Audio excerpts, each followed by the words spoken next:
Pernah nggak sih lu ngerasa makin hari makin susah banget buat fokus? Nggak cuma susah fokus belajar atau kerja, tapi bahkan susah fokus dengerin orang lain ngomong.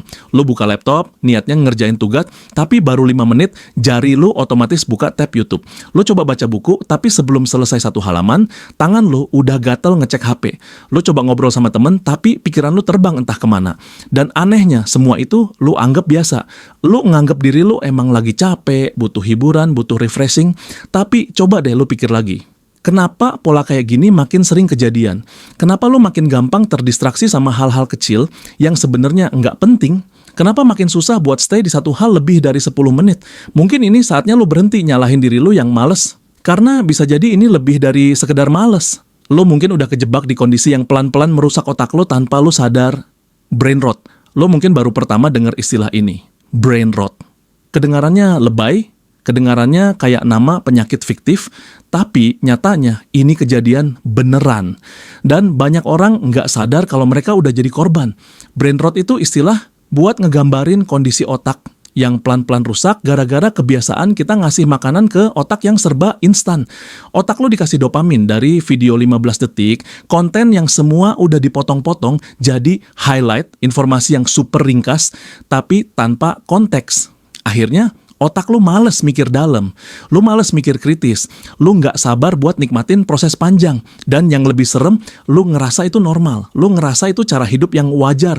Padahal otak lu lagi dijajah diam-diam, dibiasain cuma nerima yang gampang-gampang aja. Coba bayangin, kalau lo terus-terusan kayak gini, apa yang bakal lo jadiin? Apa lo masih bisa nikmatin buku? Apa lo masih bisa mikir kreatif?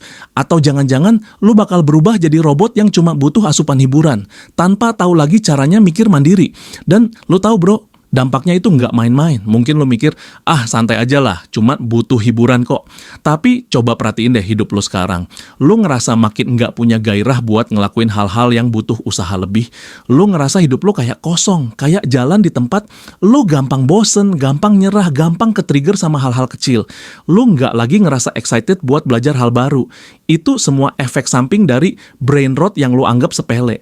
Gua pun pernah ngerasain bro, ngerasa kayak zombie, bangun kerja tidur scroll, tapi semua kayak nggak ada rasanya.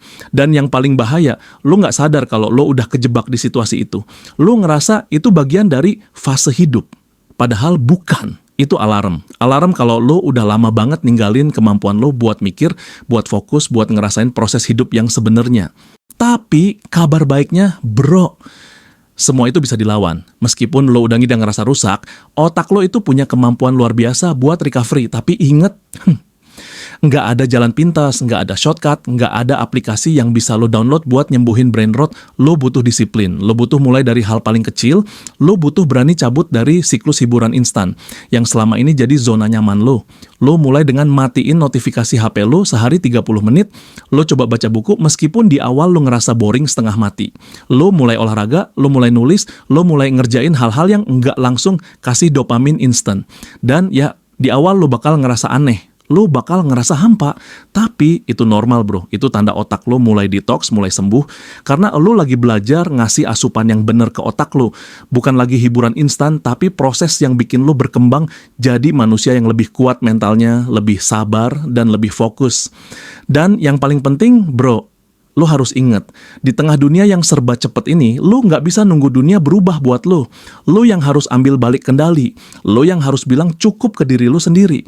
Lo yang harus berani bilang ke diri lo, gua nggak mau jadi budak algoritma. Gua nggak mau hidup gua dikendalikan oleh konten-konten yang ngerusak otak gua. Karena lo tahu apa? Lo masih punya pilihan. Lo masih bisa ambil balik kendali hidup lo, otak lo, dan fokus lo. Jangan tunggu sampai lo ngerasa hidup lo hampa total baru lo sadar. Jangan tunggu sampai lo kehilangan rasa penasaran lo, kehilangan kreativitas lo, kehilangan semangat hidup lo, baru lo nyesel. Lo bisa mulai sekarang. Mulai dari langkah kecil yang konsisten, mulai dari sadar bahwa hidup lo nggak harus selalu serba instan. Proses itu penting, fokus itu mahal. Otak lo aset lo yang paling berharga.